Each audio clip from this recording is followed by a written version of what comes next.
Hai, Assalamualaikum Kak. Waalaikumsalam. Ramai orang tanya, restoran Jasna itu dekat mana? Restoran Jasna di betul-betul tepi bazar. Bazar Ramadan Teriang. Oh, ya ke? Kedai kita betul-betul tepi bazar Teriang. Oh, Bazar Tria. Tempat ramai orang komen, ramai orang tanya kan. Tu restoran Jasna Tria mana? Lepas tu ada apa yang ada menu special untuk bulan puasa?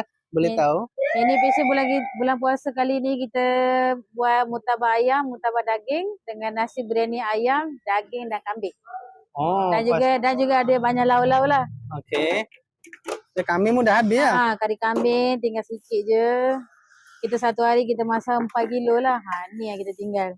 Oh, daging pun ada tinggal sikit lagi lah? Daging pun tinggal sikit. Oh, yang lauk-lauk pun sudah habis lah? Lauk-lauk ini je tinggal. Nasi biryani mana? Nasi biryani dah habis lah. Wih, awak ni. Ada murtabak, nak tengok boleh kak? Saiz dia berapa? Ini tinggal last je. Ini last ada murtabak ayam. Murtabak ayam kita orang RM6, daging RM7. Oh, okey, bye. Kak, ramai orang tanya pukul berapa buka kedai? Murtabak ayam tinggal ada kari kambing, kari daging, ada ayam goreng, ayam sambal.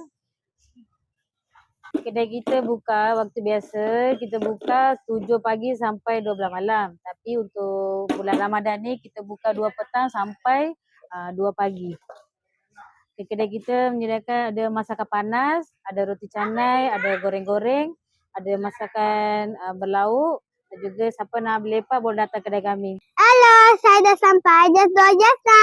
Saya pun dah sampai Restoran Jasna. Ada macam-macam makan. Kedai kami ada roti canai, ada nasi lemak, ada roti tisu, ada mi, ada mi goreng mama, ada tose, ada nasi biryani, ada mi goreng mama. Orang suka kedai kami.